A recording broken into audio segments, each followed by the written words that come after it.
आजपासून बरोबर 10 वर्षापूर्वी एक माहितीपट प्रसिद्ध झाला. त्या माहितीपटाचं नाव होतं द सिक्रेट. तुम्ही बघितलं ते? बघितलं नसेल तर यूट्यूबवरती जा, द सिक्रेट टाईप करा आणि अख्खा माहितीपट बघा.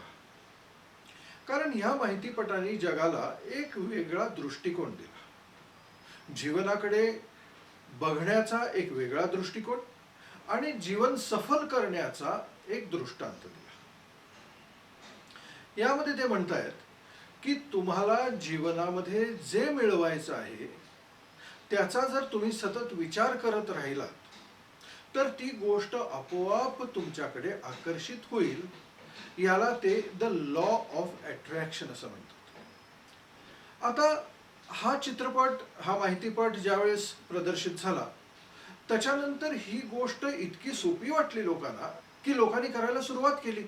त्यामध्ये सांगितलेले जे सिद्धांत होते, आता एक साधा सिद्धांत होता की विजन बोर्ड्स वापरा, त्याच्यानंतर अफर्मेशन्स होते, क्रिएटिव्ह व्हिज्युअलायझेशन होतं, ग्रॅटिट्यूड होतं. आणखीन जे जे मुद्दे त्यांनी ह्या माहितीपटामध्ये वापरले की ह्या सगळ्या गोष्टी जर आपण वापरल्या तर आपल्या जीवनामध्ये जे हवं आहे ते आपोआप निर्माण होतं. हा जो सिद्धांत होता हा लोकांनी वापरायला सुरुवात केली.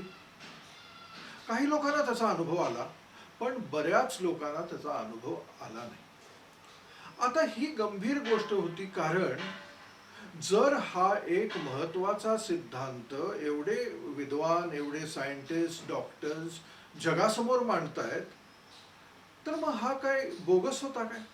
जर लोकांना त्याचा अपेक्षित परिणाम दिसला नाही तर हा सिद्धांत चुकीचा होता काय? तर मित्रांनो, हा सिद्धांत चुकीचा नव्हता. लोकांनी ज्या पद्धतीत तो समजून घेतला ती पद्धत चुकीची होती. आणि म्हणून मला असं वाटतंय की ही जी मेंटल एनर्जी आहे त्याचा आपल्यावरती पॉझिटिव्ह होणारा जो परिणाम आहे ह्याच्यावरती गेले 50 वर्ष लोक बोलतात. लोक आपलं आरोग्य सुधारतायत ह्या मेंटल एनर्जीवरती, लोक आपलं परफॉर्मन्स सुधारतायत. इतक्या जीवनामध्ये पॉझिटिव्ह गोष्टी घडतायत ज्यावेळेस तुम्ही ही मेंटल एनर्जी वापरता. अगदी ॲथलेटिक्समध्ये तर जगामध्ये लोक कितीतरी वर्ष वापरतायत. आपल्याकडे अभिनव बिंद्रा ज्यावेळेस ऑलिम्पिक्समध्ये त्यांनी मेडल मिळवलं त्यावेळेस त्याला विचारलं की बाबा तुझ्या यशाचं रहस्य काय? तर त्यांनी जसा फिजिकल सराव सांगितला तसा त्यांनी मेंटल सराव या गोष्टीवर देखील भर दिला. म्हणजे ही मेंटल एनर्जी वापरून आपल्यामध्ये अपेक्षित बदल घडवून आणण्याची ही जी प्रक्रिया आहे ही लोकांना कशी वापरायची ही समजलीच नाही. आणि म्हणून मित्रांनो, येत्या 5 जूनला संध्याकाळी 6 वाजता दादरमध्ये शिवाजी पार्कमध्ये जो स्काउट्स हॉल आहे तिथे मी या विषयावर बोलणार आहे.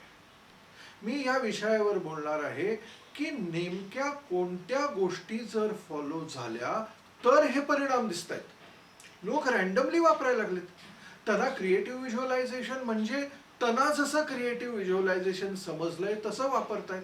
अफर्मेशन्स देखील त्यांना जसे समजले तसे वापरतायत. पण या सगळ्या गोष्टींचा परिणाम जर तुम्हाला बघायचा असेल, अनुभवायचा असेल तर याला एक मेथड आहे, एक पद्धत आहे. आणि ही पद्धत जर फॉलो केली तर ही मेंटल एनर्जी आपण आपल्यामध्ये अशा पद्धतीत विकसित करू शकतो की आपल्याला अपेक्षित परिणाम दिसू शकतात. सो मित्रांनो, 5 तारखेला मुंबईमध्ये आणि 12 तारखेला पुण्यामध्ये नेहरू हॉल, घोले रोड या दोन्ही ठिकाणी मी ह्या महत्त्वाच्या विषयावरती बोलणार आहे की काय केलं पाहिजे तर द सिक्रेटमध्ये क्लेम केलेले जे परिणाम आहेत ते परिणाम आपण अनुभवू शकू.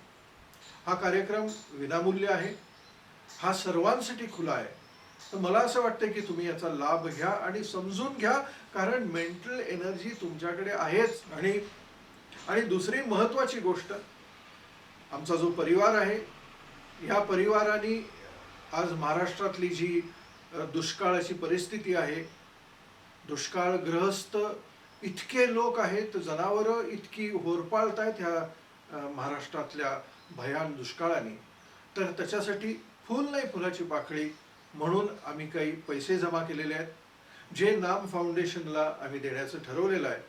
सो मुंबईतल्या परिवाराने आमच्या 1,00,000 रुपये जमवलेत. ते मुंबईच्या ह्या कार्यक्रमामध्ये आम्ही नाम फाउंडेशनला देणार आहे. पुण्यातल्याही आपल्या परिवाराने 1,00,000 रुपये जमवलेले आहेत, ते पुण्यातल्या कार्यक्रमाला देणार आहे. त्यामुळे आमच्या सगळ्यांचा, आमच्या परिवाराचा, या दुष्काळग्रस्त लोकांना काही ना काहीतरी उपयोग होईल आणि आमचा तो एक खारीचा वाटा असेल. सो विसरू नका, 5 तारीख मुंबई आणि 12 तारीख पुणे. हे द सिक्रेटमध्ये क्लेम केलेल्या सगळे परिणाम, सगळे इफेक्ट्स तुम्हालाही जर अनुभवायचे असतील तर नेमकं ते कसं फॉलो केलं पाहिजे. भेटूया तर 5 तारखेला आणि 12 तारखेला. नमस्कार.